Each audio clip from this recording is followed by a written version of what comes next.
سیدی و سندی اعلی حضرت امام احمد رضا خان فاضل بریلوی رحمت اللہ تعالی علیہ والد گرامی قدر کی خدمت میں عرض کی میں نے روزہ رکھنا ہے. فرمایا ٹھیک ہے بیٹے آپ روزہ رکھ لیں، لیکن ذہن میں وہی خیال تھا کہ ابھی چھوٹا بچہ ہے، گرمیاں ہیں، بڑے دن ہیں، دوپہر کا وقت آیا، بیٹے احمد رضا آؤ ذرا تشریف لے آئے. فرمایا کہ یہ تیرے لیے شربت ہے، یہ روٹی ہے، یہ فروٹ ہے، آپ کھائیں. ابا جی میرا تو روزہ ہے. مطلب یہ کہ جو ولی ہوتا ہے نا، ولی جی وہ ساتھ میں فقیہ بھی ہوتا ہے، عالم بھی ہوتا ہے. اور یہ بھی سیدی اعلیٰ صاحب رحمۃ اللہ علیہ نے فرمایا، بزرگوں نے اس بات کی تصریح فرمائی، متخذ اللہ ولیا جاہلا، اللہ کسی جاہل کو کبھی ولی بناتا ہی نہیں ہے، عالم ہی ہمیشہ ولی ہوتا ہے. اب یہ جھلک اعلیٰ حضرت کی ابتدائی زندگی میں آپ دیکھیں کیسے ہے. والد گرامی کہہ رہے ہیں کہ آپ یہ کھا لیں. کہا میرا روزہ ہے. فرمایا بیٹا بچوں کے ایسے ہی روزے ہوتے ہیں. فرمایا نہیں، میں نے نیت کر لی ہے. آپ اس بات کو ذرا غور سے سننے والے، نیت کر لی ہے، اس کا مطلب ہے نیتوں کا علم انہیں اس وقت تھا. اور صدقے جاؤں سیدی امیر اہل سنت پر، وہ آج ہماری توجہ دلا رہے ہیں. ٹھیک ہے، تو بات کرنے کا مقصد یہ کہا بیٹا بات یہ ہے آپ چھوٹے ہو، آپ پر تو ابھی روزہ فرض بھی نہیں ہوا، لیکن ایسے کریں کوئی دیکھ تو نہیں نہ رہا. کیا حکیمانہ جواب دیا میرے امام نے. آپ فرمانے لگے جس کے لیے روزہ رکھا وہ تو مجھے دیکھ رہا ہے نا. والد گرامی قدر آگے بڑھاتے ہیں، ماتھا چومتے ہیں، سینے سے لگاتے ہیں کہ اللہ رب العزت نے کیا شاہکار ہمیں عطا فرما دیا. یہ آپ کی ابتدائی زندگی ہے سیدی اعلیٰ حضرت صاحب رحمۃ اللہ تعالی.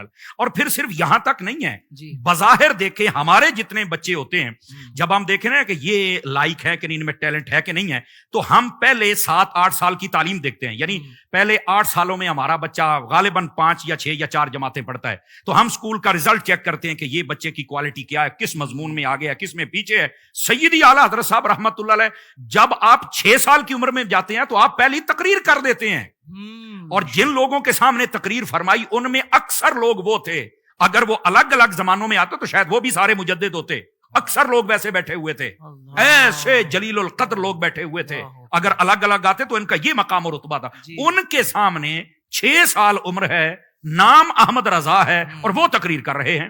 اور ایسے ایسے عقدے حل فرمائے جن کو لوگ مسئلہ لا ینحل سمجھتے تھے، آپ نے خطاب فرمایا.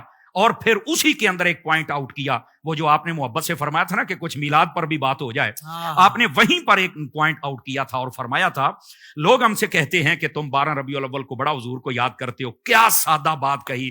فرمایا میاں یہ بتا دو، صرف میں اپنے لفظوں میں ڈال کے کہہ رہا ہوں کہ جب وہ 12 ربیع الاول کو حضور آئے تھے تو آتے ہی امت کو یاد کیا تھا؟ تو سب نے کہا جی کیا تھا. تو آپ نے فرمایا وہ جب آئے انہوں نے ہمیں یاد کیا، جب جب وہ دن آئے گا تو ہم انہیں یاد کر دیں گے. تو مطلب یہ ہے کہ نمک حلالی تو اسی چیز کا نام ہے نا، کہ انہوں نے ہمیں یاد کیا تو ہم انہیں یاد کریں گے. تو میرا خیال ہے اس سے نفیس اور سادہ دلیل ہو نہیں سکتی میلاد شریف کو سمجھنے کے لیے. اور لوگ آج کل اس پر مناظرے کرتے ہیں. تو میں نے کہا ایسی کوئی بات نہیں، سیدی اعلیٰ حضرت صاحب نے تو 6 سالوں میں مسئلہ حل کر دیا. اور یہ تقریر کا دورانیہ بھی 2 گھنٹے تھا. اور پھر جب اس سے آگے بڑھتے ہیں 8 سال کی عمر میں کیا پہنچتے ہیں کہ آپ تو عربی کے اندر ہدایت النحو کی شرح بھی لکھ دیتے ہیں.